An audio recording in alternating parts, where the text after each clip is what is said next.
Hi, I'm Ruby from the Useful Journal.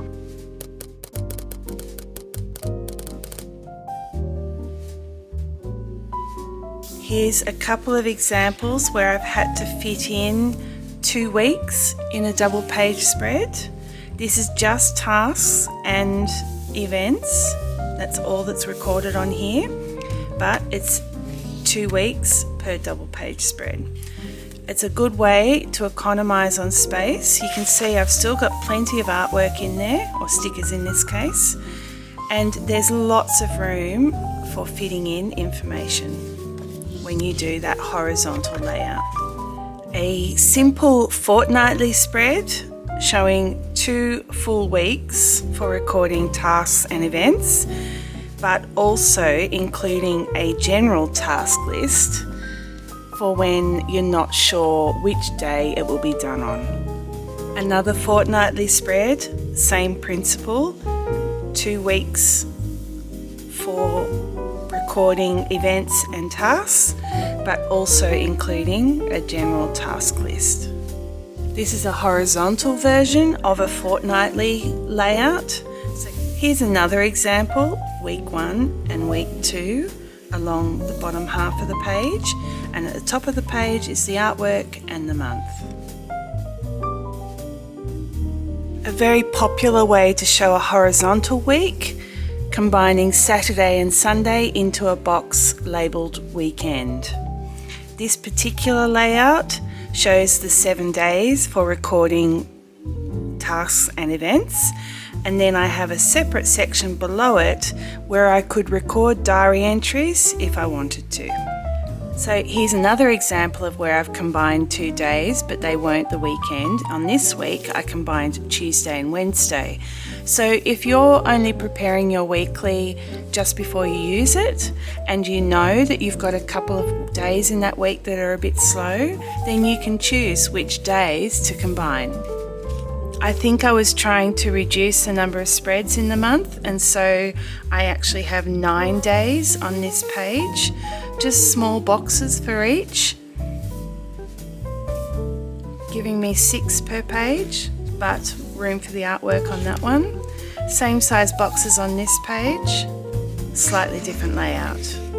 In this month, we're back to the vertical boxes for the days of the week. I've got narrow boxes. This is another example where I've got 4 days in one page. My 8th column, I never ever do well with a notes box, as I've noted before. This instead is a task dump. So things that I know I'm not going to get done that week need to be done in the future, but I'm not sure when they're going to happen.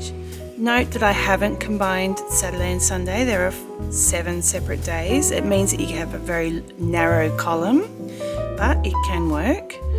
And then below here I have the weekly review area, and then below here I have my task list. So I've got my 7 days of the week, I've got my Aboriginal artwork, and then in one of my 8 squares I've got information about that artist.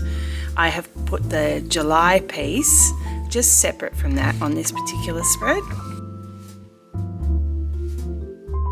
This is a 1 week spread, just having 7 boxes and my artwork with tasks and events recorded in each box for the day of the week. Note that I've also got notes occasionally. April this year, all my weeklies had the same size boxes, but you'll see I've tried lots of different layouts. So I've got the artwork at the top. Here I've got the boxes a bit more offset. I've got them around the outside of the page here with the artwork in the middle. And around the bottom of the page on this one. Same idea again in May, always had the same size boxes, but they're very much random layouts that worked around my artwork. Back to my standard size boxes. Standard size boxes again, just a slightly different layout. This 2-page spread shows the 7 days of the week each page is essentially 6 equal sized boxes, but you'll see one box has been offset, and then I've put pictures in a couple of combined spaces. So I've got a double space here and the double space here for the May title. This weekly spread was purely laid out to be able to work around my artwork. So I was copying the style of a particular Aboriginal artist in Australia doing dot painting. Lots of white dots on top of a watercolour background, took me forever. But what you'll see is that the artwork is the main feature on the page, and then I've just got my 7 days of the week spaced around that where I could.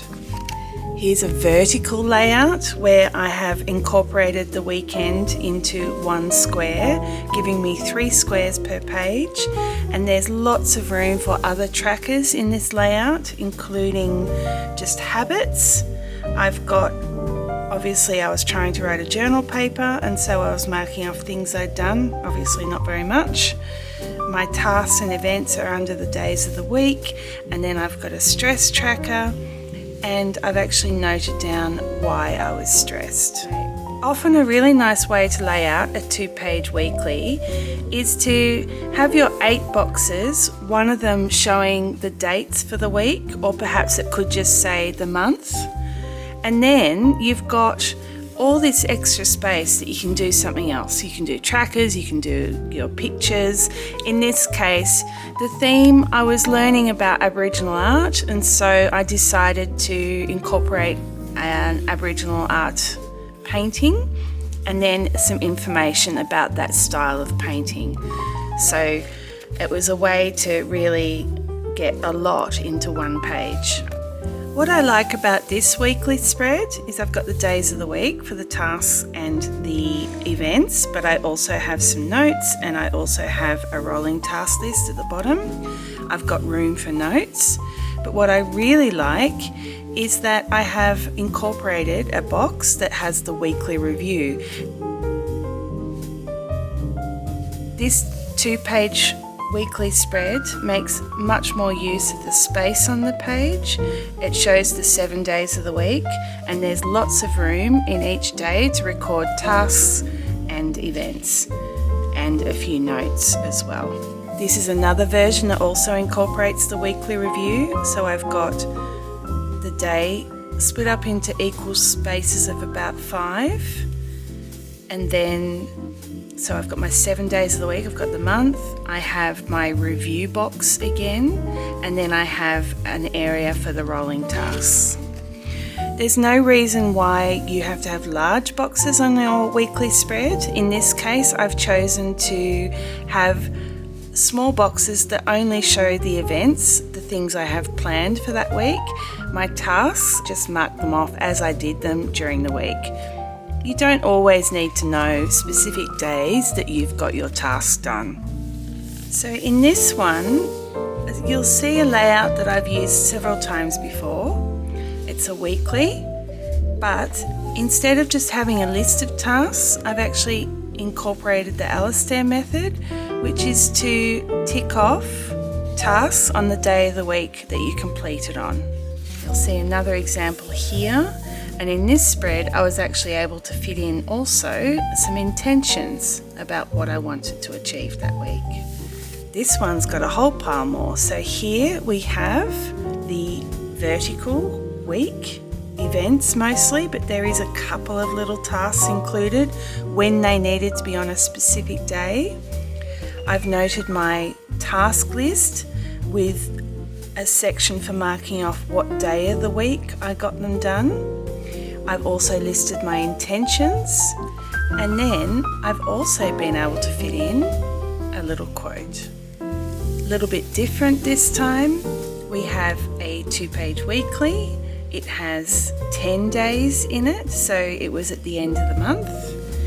And it's a very loose construction, but having that little bracket around the bottom of each date makes it clear how much space relates to that day. So it's a way of giving a soft marking, showing the box without having a full box around, so that you don't confine the artwork in the middle of your page.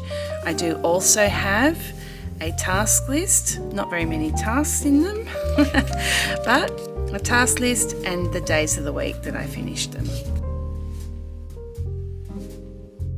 In this layout, I had 3 pages per week that kind of is a mix of weekly and daily entries. So I start with my weekly, which has a list of the 7 days and dates, and then this was a tracker, which I won't talk about now. And then across the page you have my daily diary entries. In this journal I did something a little different. I did kind of a melange of daily and weekly spreads. I laid out my whole month in advance, which meant that I had these boxes ready to go before the month started, and they were so that I could note down any events or any tasks. On this particular month I did a box at the bottom to note down tasks and events that needed to happen on those days. I was using journaling prompts all year, and so I would basically journal according to my journaling prompts, but I did also occasionally enter intentions, and I occasionally entered just general diarising. However, the weekly portion of it is having that box at the top or the bottom of the page where I could note down what was going to happen that week in advance.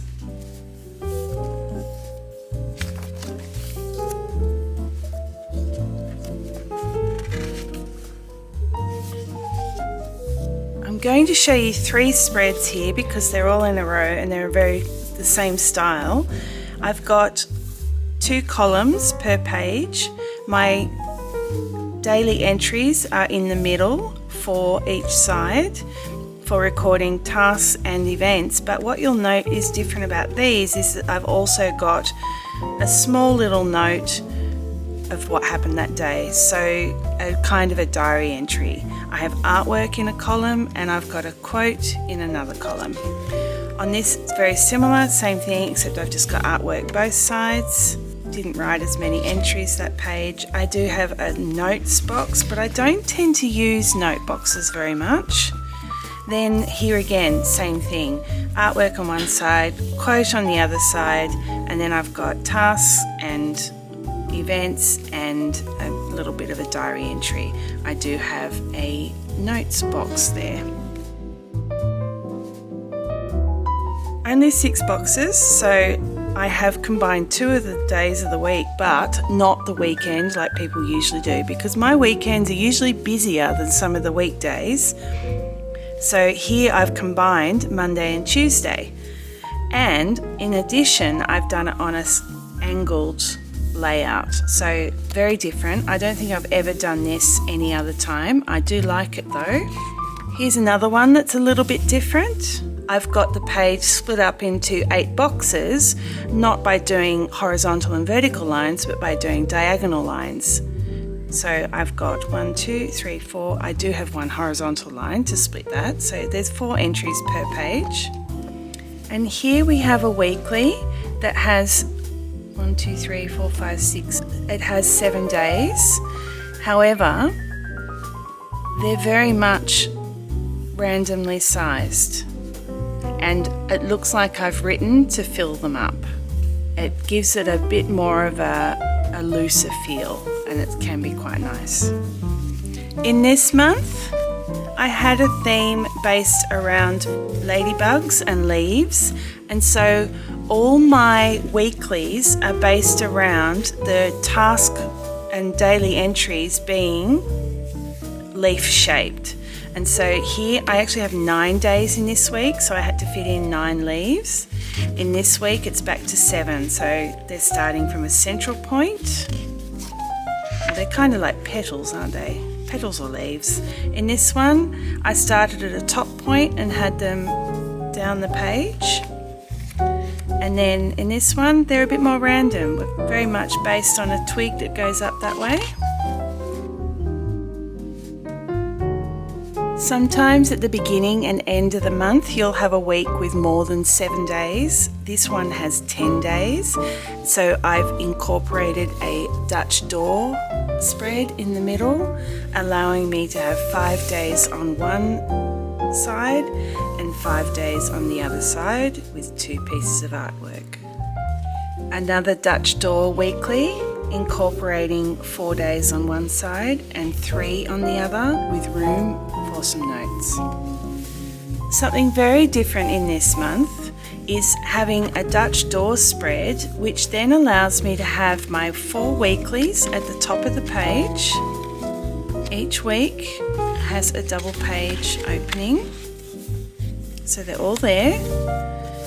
But then I have my dailies across the bottom. So when I'm working here, I can go to the week for the 11th and see that at the same time as I'm writing my daily. I am using the top space to record tasks and events, and the bottom is just a diary. But I also at the top have my trackers. But that's another way you can do a weekly, and it's great because you can be referring to it while you're writing your diary entry. I hope you found it useful looking at my huge range of weekly layouts. There's so many different ways you can organise them. They don't always get filled in, but that's okay.